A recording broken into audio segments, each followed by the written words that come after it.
Have you ever had an unshakable feeling that someone's minor vendetta of pestering is poised to rebound on them in a remarkably costly fashion? While I likely don't possess an official global distinction, I'd venture I'm a contender for enduring the most consistently wrecked mailboxes on a single rural plot before I determined that enough was emphatically enough. So make yourselves comfortable. Perhaps get a beverage. This tale is quite something. I'm always curious to see how far these narratives spread because, let me tell you, the account of how my unassuming mailbox confronted our HOA's self-designated vehicular enforcer and emerged victorious is something you genuinely need to hear to comprehend. It concluded with his prized patrol truck appearing as if it had attempted to tussle with a miniature steel-reinforced concrete fortification and suffered a severe defeat. My little piece of paradise, if one can describe 30 acres of Texas scrub and resilient mesquite as paradise, is situated on the periphery of what they quaintly term the Ponderosa Pines Ranch Estates. It's less ponderosa, more prickly pear, but the estate's designation meant we were subject to an HOA. And not just any HOA, but one graced by Bartholomew Barty Higgins as its president and, more significantly, the supreme commander of its Neighborhood Safety and Beautification Committee. Barty was an individual whose retirement from a mid-level management position at a regional paperclip distribution firm had evidently created a power void in his psyche. This void he was intent on filling by meticulously overseeing every blade of grass and errant tumbleweed within a 5-mile radius. He was diminutive, perpetually sun-kissed, and favored khaki cargo shorts that appeared to have more pockets than were strictly essential for a man whose most perilous daily adventure was a trip to the community pool. His preferred vehicle for imposing his unyielding will was a slightly pre-owned, surprisingly substantial Ford F-150 painted an unfortunate hue of municipal beige and embellished with amber flashing lights he'd acquired online. He dubbed it the Community Patrol Vehicle, or CPV-1 for short. We referred to it as Barty's Big Beige Battle Wagon.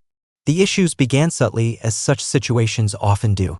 My mailbox, a typical rural model on a robust wooden post, was positioned at the terminus of a long gravel driveway precisely where it met the sparsely paved county road that also functioned as the primary artery for our estates. One Tuesday, upon going to collect the mail, I discovered the box askew, the door warped, and the small red flag cleanly detached. It appeared someone had grazed it. Irritating, but such incidents occur. I'm fairly proficient with tools, it's a necessity living out here. So, I righted it, hammered the door back into a semblance of working order, and assumed the matter was resolved. A week thereafter, the entire structure was leveled. Not merely clipped, but thoroughly run over. Tire impressions in the soft earth alongside the road painted a fairly distinct picture. This instance, I procured a new, marginally more durable model constructed of steel rather than aluminum and embedded the post a good foot deeper, bolstering it with a bag of quickset concrete that I presumed would secure it. It endured for exactly 9 days. This time, it wasn't just flattened. It looked as if someone had taken a baseball bat to it subsequent to driving over it. The post was fragmented and the box itself was a crumpled parallelogram of hopelessness. Now, my suspicions were growing. Mail delivery on our route was managed by a pleasant woman named Carol in her own dependable Subaru, and she was exceptionally careful. This was not her doing. I telephoned the HOA office, which was, in reality, just Barty's garage extension, and left a message. Barty himself returned my call, his voice exuding a kind of disingenuous sympathy that grated on my nerves. "Terrible shame about that, son," he drawled, despite my being a good decade his senior. "Lots of reckless drivers on these country roads. Probably some teenagers joyriding. We're doing our best with the CPV-1 to maintain vigilance. Of course."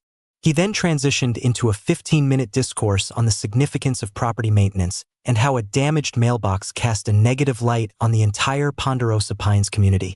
The irony was seemingly lost on him. I replaced it yet again.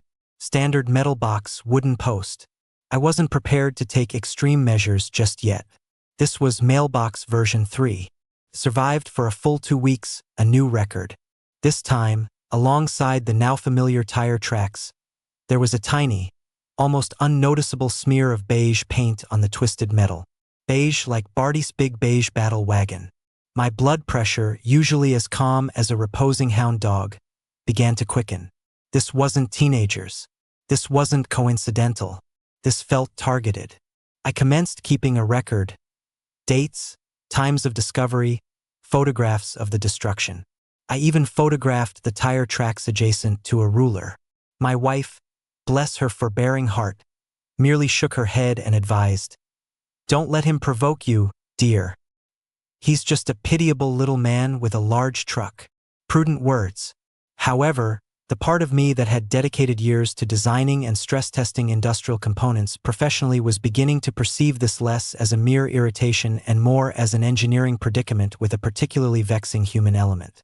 Barty Higgins had no inkling of whom he was contending with. He simply perceived a rancher who needed to keep his mailbox upright. He failed to see the simmering indignation of a detail-oriented individual who possessed a profound dislike for bullies. The contest, as they say, was underway, though Barty was the sole participant unaware he was about to engage. The fourth mailbox met its end on a clear Thursday morning. This instance was especially savage.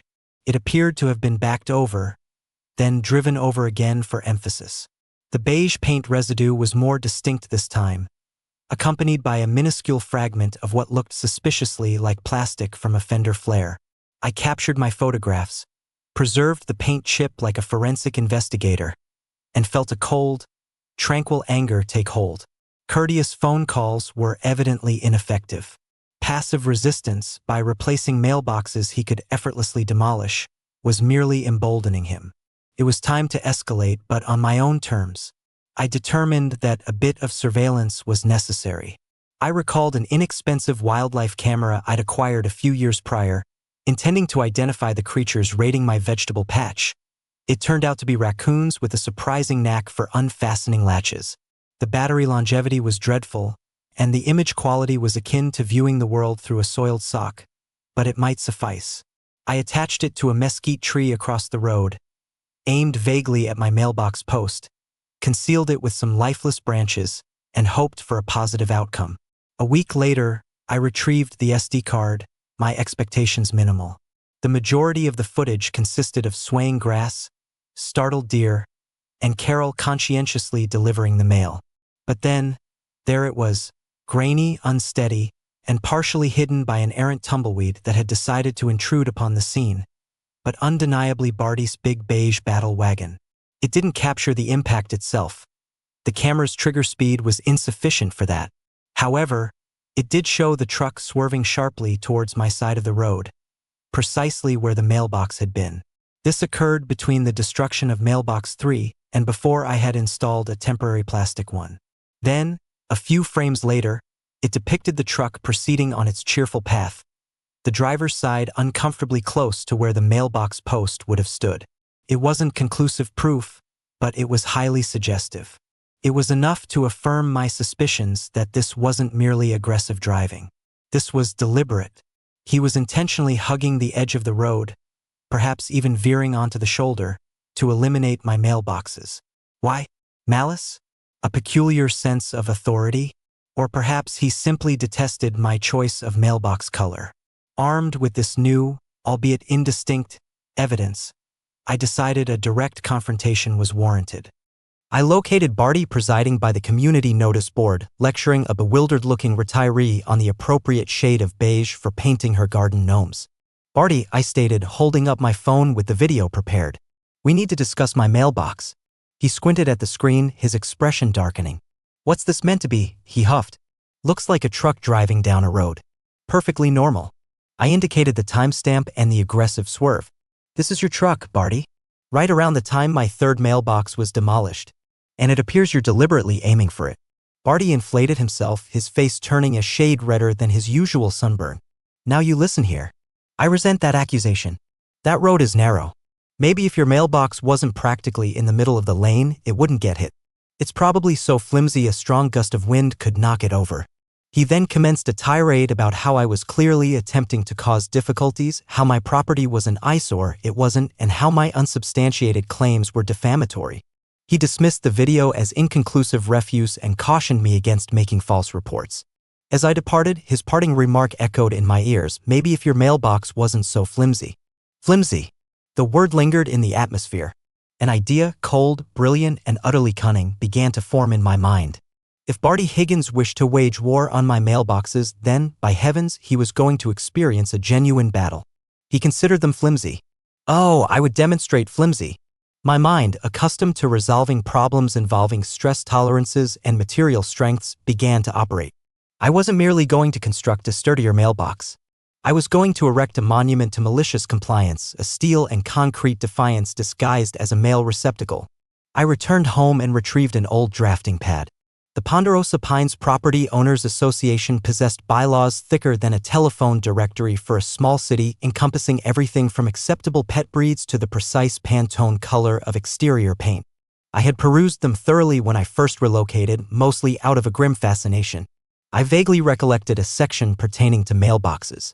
I unearthed the binder and located it. Mailboxes must conform to United States Postal Service regulations for size, height, and accessibility.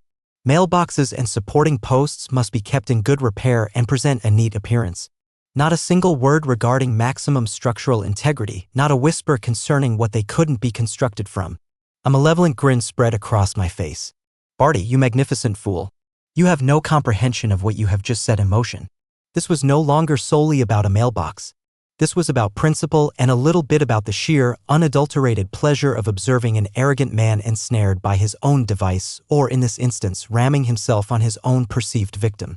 The initial step was investigation, and I don't mean just the HOA bylaws. I delved into the USPS Postal Operations Manual, specifically Section D041, Customer Mail Receptacles. It detailed height requirements 41 to 45 inches from the road surface to the bottom of the mailbox or point of mail entry, setback 6 to 8 inches from the curb or road edge, and structural recommendations. Posts should be sturdy but designed to yield or break away if struck by a vehicle to prevent serious injury. There was the difficulty.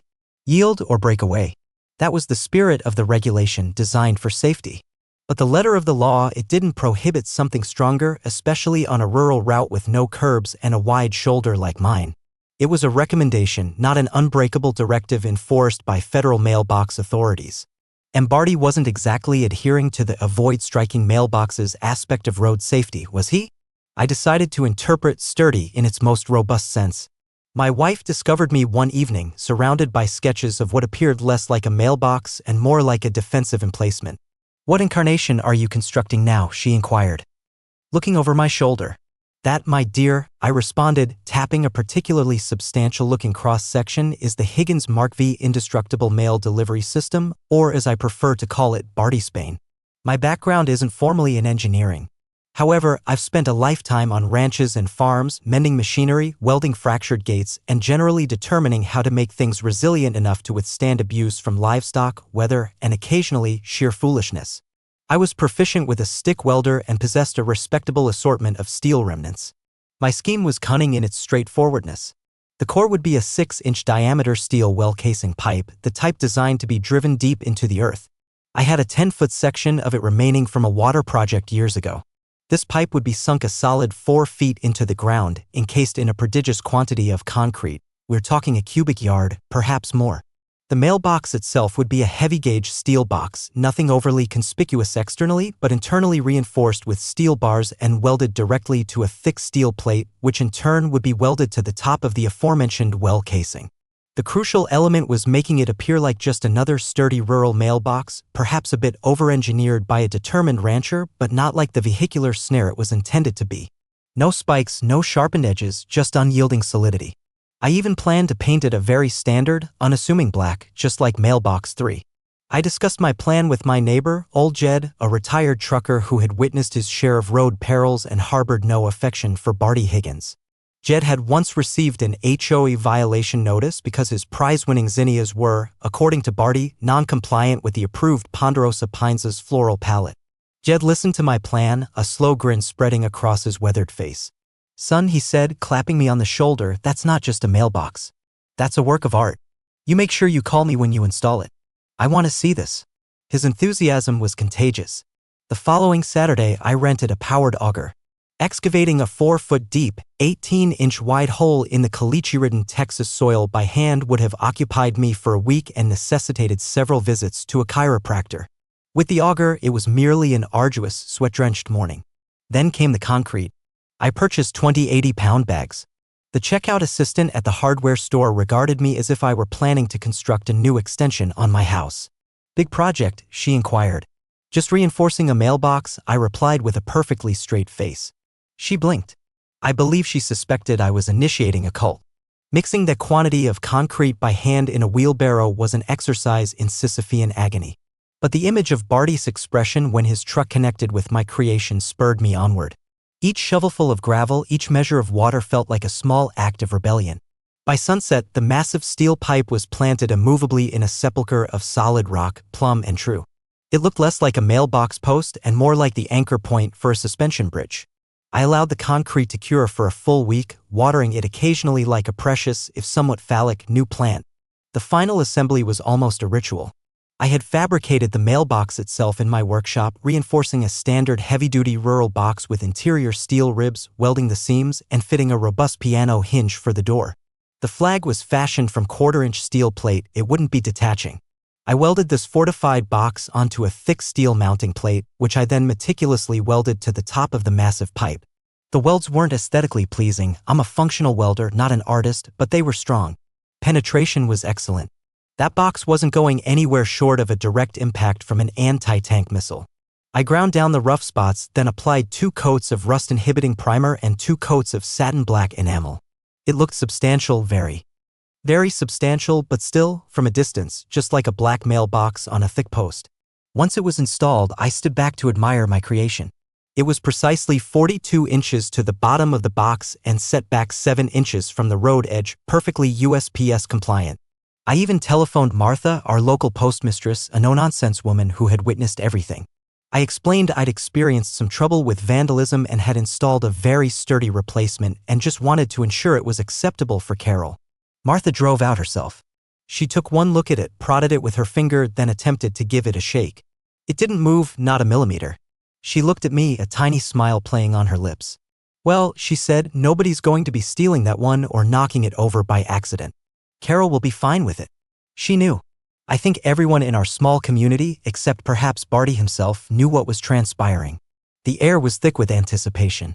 I reinstalled my wildlife camera, now upgraded to a newer model with better resolution and faster trigger speed, and added a second one pointing down the road to capture the approach.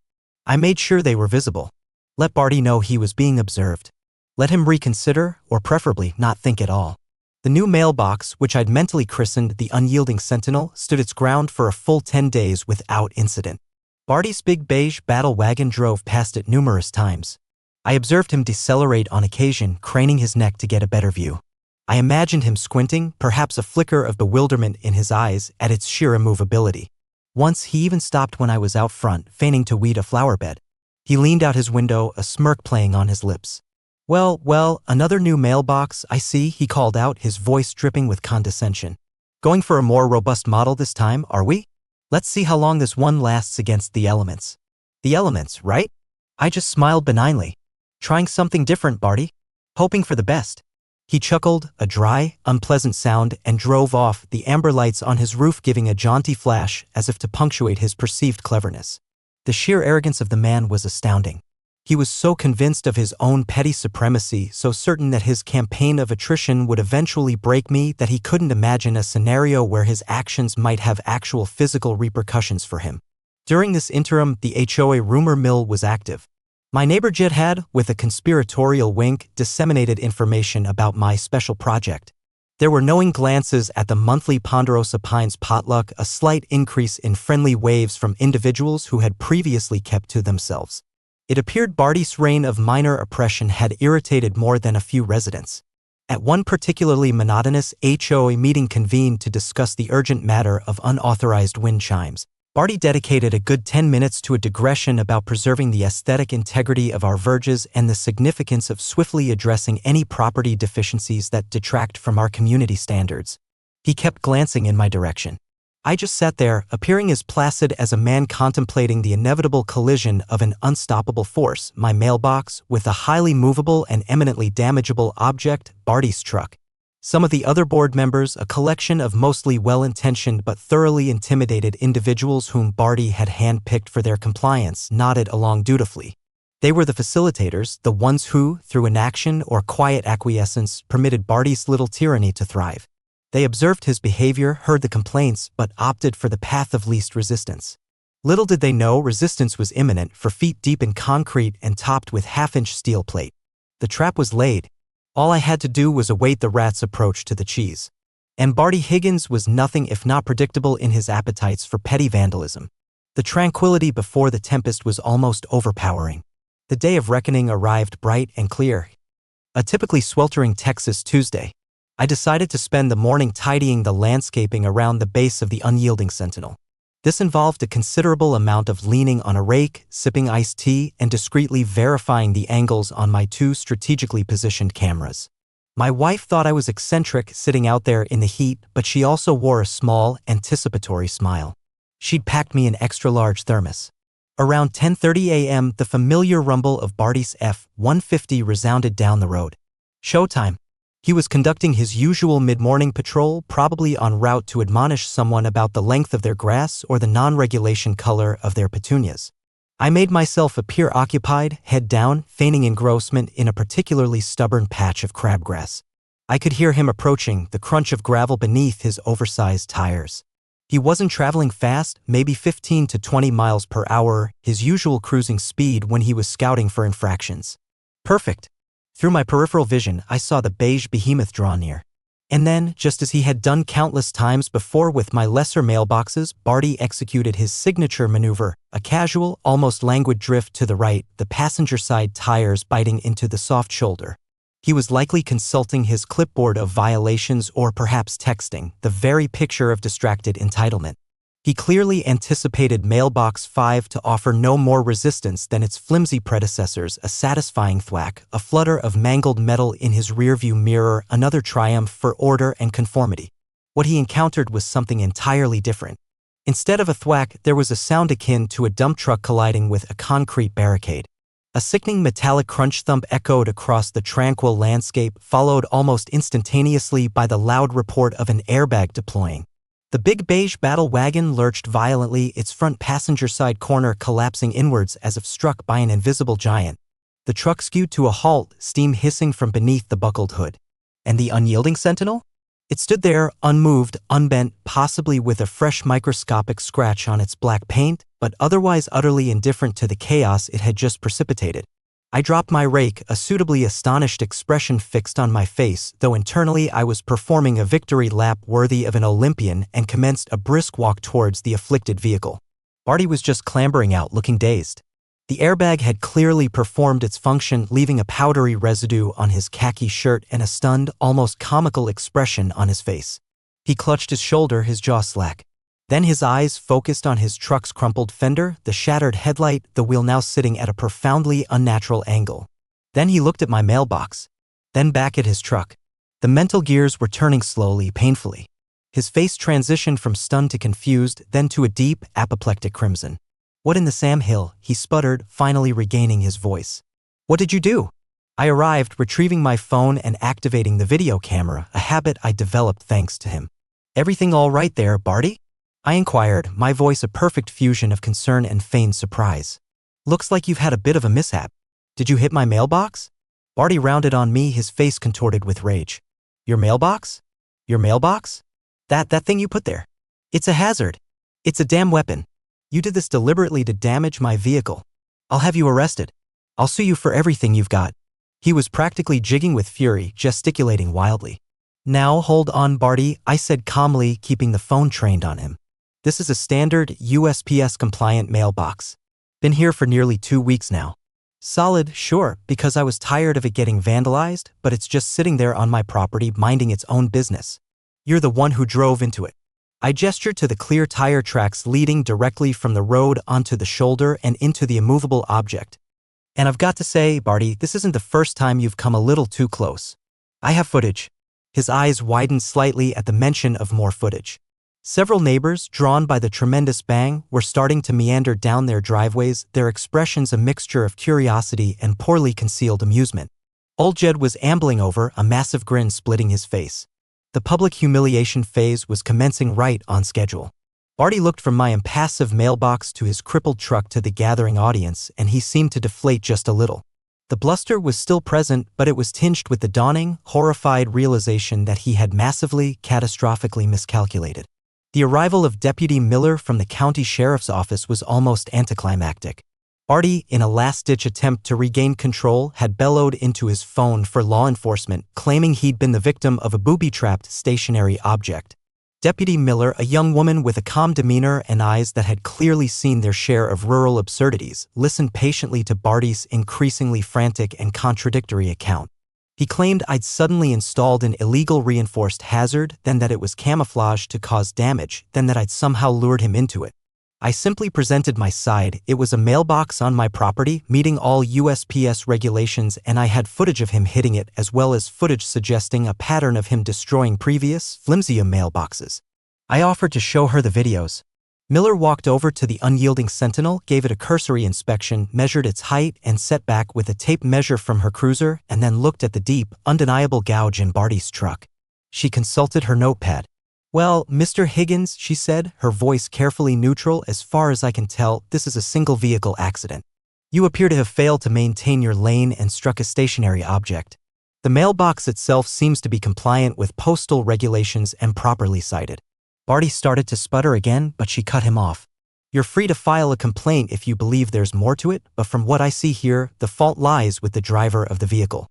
She then proceeded to write Barty a ticket for failure to control his vehicle. The sight of Barty Higgins, HOA president and self-styled guardian of Ponderosa Pines, being handed a traffic citation next to his mangled CPV-1 and my indomitable mailbox was a restorative balm to my soul. The HOA emergency board meeting was convened 2 days later. News of Barty's folly had spread like wildfire. I wasn't invited, naturally, but Jed, who had an acquaintance on the board, one of the quieter, more sensible ones, gave me a full report. Barty apparently tried to weave a fantastical tale of my aggressive and unneighborly installation of a dangerous device. He demanded the HOA cover his truck repairs and initiate legal action against me to have the menace removed. That's when my meticulously prepared package arrived, delivered by courier to each board member just before the meeting. It contained printouts of the photos of all 4 previously destroyed mailboxes with dates and times, a USB drive with the grainy footage of his truck swerving at Mailbox 3, a crystal-clear video of him striking the unyielding Sentinel, complete with his enraged, incriminating outburst afterwards, a copy of the USPS regulations, and a polite but firm letter from my lawyer, a cousin who owed me a favor and specialized in property disputes, outlining my rights and suggesting that any further harassment or attempts to force removal of my perfectly legal mailbox would be met with vigorous legal counteraction. According to Jed, the atmosphere in the room shifted dramatically. Barty's bluster deflated like a punctured tire. The conclusive evidence wasn't just the final crash video, it was the entire meticulously documented pattern of behavior. The board, confronted with irrefutable proof of Barty's reckless vendetta and the potential for a costly lawsuit if they supported him, did the only sensible thing. They voted to table any discussion of my mailbox indefinitely. They also informed Barty that the HOA's insurance would not be covering damage to the CPV-1 caused by his own negligent actions while on a personal crusade. Nor would they be funding his legal battles against me. The truck, it transpired, was his personal vehicle, merely adorned with HOA-funded magnetic signs and lights. He was entirely on his own. The repercussions were swift and gratifying. Barty had to pay for the extensive repairs to his big beige battle wagon out of his own pocket. I heard it amounted to several $1,000s. He was quietly removed as head of the Neighborhood Safety and Beautification Committee, the position going to a mild-mannered retired botanist who was more interested in actual beautification than vehicular intimidation. At the next annual HOA election, Barty didn't even run for the board. He seemed to have lost his enthusiasm for public service, or perhaps just public humiliation. The unyielding Sentinel became something of a local landmark. People would slow down as they drove past, sometimes pointing. A few even stopped to take photographs. Carol, my mail carrier, always gave it a cheerful pat as she deposited the mail. She informed me it was the most discussed mailbox on her entire route. My life reverted to its previous, more tranquil rhythm, punctuated only by the gentle clink of mail hitting the reinforced steel of Barty, Spain. The tranquility was wonderful. Looking back, the entire episode was a masterclass in the absurdity of petty despotism. Barty, in his pursuit of absolute dominion over his tiny sphere, had initiated a conflict with the one thing he couldn't browbeat into submission, a well-engineered piece of steel supported by an equally resolute owner. He had consistently underestimated me, perceiving only a target for his frustrations, not someone capable of methodical planning and execution. His own regulations, or absence thereof, regarding mailbox construction became his downfall. It's a classic instance of the biter bit, and the schadenfreude was, I concede, delightful. The Ponderosa Pines Ranch Estates became a slightly more relaxed place to inhabit. The new Neighborhood Safety Committee actually concentrated on safety, such as trimming overgrown bushes at intersections rather than waging war on mailboxes. Sometimes, to resolve a problem, one doesn't need to argue or implore. Sometimes, one just needs to construct a better, stronger, and far more gratifying solution. So, what's the most outlandish HOA encounter you've experienced? Or what's the most inventive solution you've devised for a neighborhood irritation? Share your narratives in the comments. I would genuinely enjoy reading them.